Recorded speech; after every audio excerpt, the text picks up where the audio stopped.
Era Fazira ialah seorang pelakon, penyanyi dan pengacara Malaysia yang terkenal. Beliau dilahirkan pada 9 Februari 1974 dan memulakan kejayaannya pada era 1990-an. Menjadi terkenal melalui filem seperti Sembilu dan juga sebagai penyanyi pop yang popular di Malaysia dan serantau. Ini ada sedikit pantun. Bunga melati harum mewangi, kuntum seri di laman permai.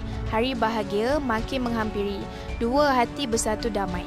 Hari ini kita nak kupas tentang satu kisah yang sedang hangat diperkatakan, kisah mengenai artis jelita era Fazira yang dikhabarkan bakal mendirikan rumah tangga dalam masa terdekat. Menurut sumber, era atau nama penuhnya Fazira Wan Check, 51, difahamkan akan berkongsi tarikh hari bahagianya itu serentak dengan pelancaran video muzik lagu Cinta Abadi di sebuah hotel di Selangor. Menariknya, lagu Cinta Abadi yang pernah dirakamkan pada tahun 1994 ketika era bernaung di bawah Polygram Record dikatakan bakal menjadi lagu tema perkahwinannya. Pilihan ini membuatkan ramai peminat teruja. Apatah lagi lagu tersebut mempunyai nilai sentimental tinggi dalam perjalanan seni beliau.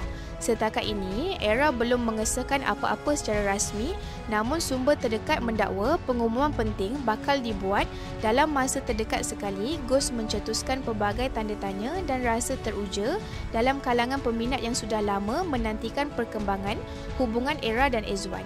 Nama Era memang tidak asing lagi dalam dunia seni tanah air. Beliau bukan sahaja seorang bekas ratu cantik, tapi juga pelakon, penyanyi dan pengacara yang sudah lebih 30 tahun mewarnai industri hiburan Malaysia. Dengan bakat dan karisma yang tersendiri, Era berjaya meninggalkan impak besar melalui filem-filem ikonik seperti Maria Mariana, Sembilu 2, Pasrah dan hingga Hujung Nyawa. Kejayaan demi kejayaan itulah yang menjadikan beliau dikenali sebagai primadona Melayu hingga ke hari ini. Perjalanan hidup Era juga penuh warna. Bermula sebagai Miss Malaysia World 1992, perjalanan karirnya terus melonjak dan namanya menjadi sebutan di setiap peringkat umur. Dalam kehidupan peribadi, Era pernah melalui 2 perkahwinan dan daripada perkahwinan tersebut beliau dikurniakan seorang anak perempuan, Engku Alisha, yang sangat rapat dengannya. Walaupun berdepan pelbagai cabaran dalam rumah tangga, Era sentiasa tampil kuat, matang dan profesional, sebuah sikap yang membuatkan ramai peminat terus menghormatinya. Kini, nama Era kembali menjadi buah mulut netizen dan media hiburan apabila timbul desas-desus mengatakan beliau bakal mendirikan rumah tangga sekali lagi dalam masa terdekat. Kabar angin ini makin hangat apabila beberapa petunjuk dan spekulasi mula tular, membuatkan peminat semakin tertanya-tanya tentang siapakah jejak keistimewa yang berjaya menawan hati primadona ini.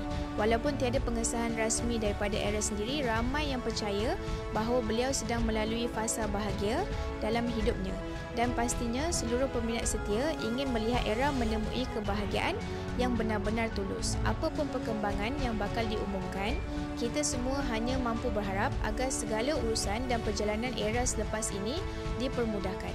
Kita doakan semoga segalanya berjalan lancar, dipenuhi keberkatan dan membawa kegembiraan yang berpanjangan buat Era Fazira.